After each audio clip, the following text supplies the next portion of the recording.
Halo Sobat Komunika, kembali lagi sama aku Nur Isna di podcast Citra Komunika.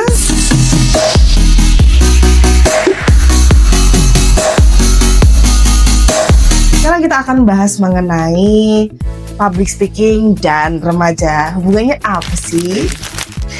Bayangin kamu lagi ngomong di depan banyak orang, pasti akan ada fase di mana jantung deg-degan, tiba-tiba keringat dingin keluar, kemudian ngeblank, pikiran tiba-tiba kosong. Kalian pernah ngerasain itu? Nah, tenang, kamu gak sendirian.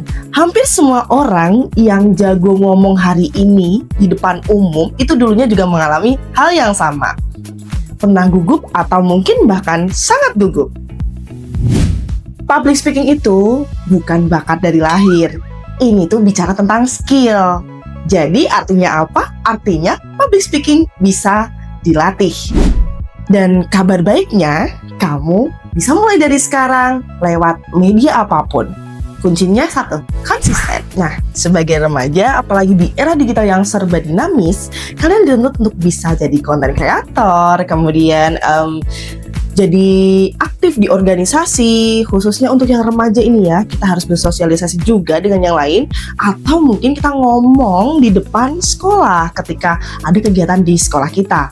Bahkan menyuarakan opini di sosial media pun kita juga harus punya skill public speaking yang baik. Agar apa? Agar tidak terjadi blunder di kemudian hari dan itu menyebabkan kita punya jejak digital yang buruk.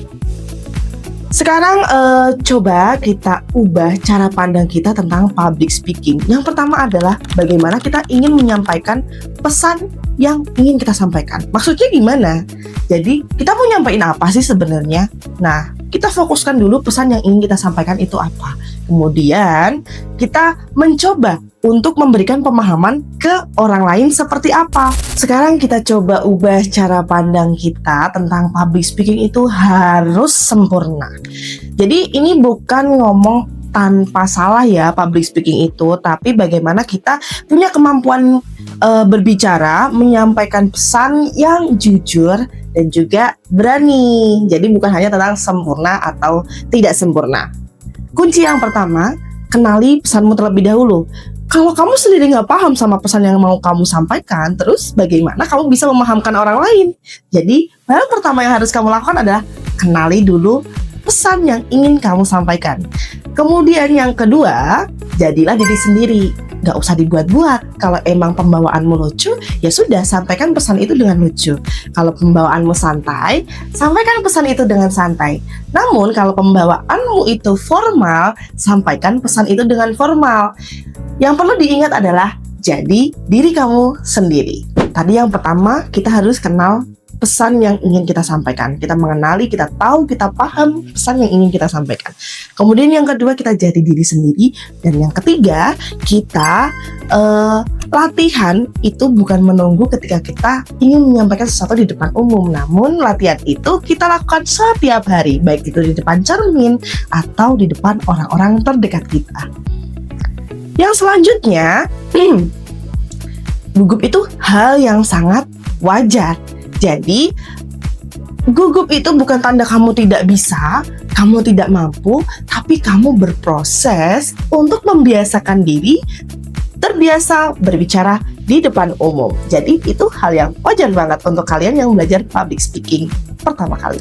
Kuncinya, tarik napas pelan-pelan, tahan dulu sebentar, kemudian baru hembuskan.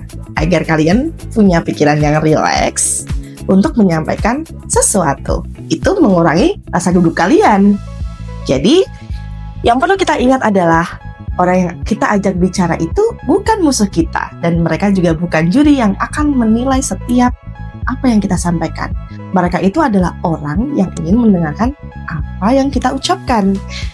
Yang terakhir, percaya deh, suara kamu itu penting, pendapat kamu itu berharga, dan dunia butuh lebih banyak remaja yang berani berbicara seperti kamu. Jadi, lain kali kalau dapat kesempatan untuk berbicara, ambil dong, jangan mundur. Dan juga jangan ragu. Jangan lupa follow akun Citra Komunika. Sekian dari aku, bersama Citra Komunika, bersuara, berdaya, dan bercitra komunika. Bye!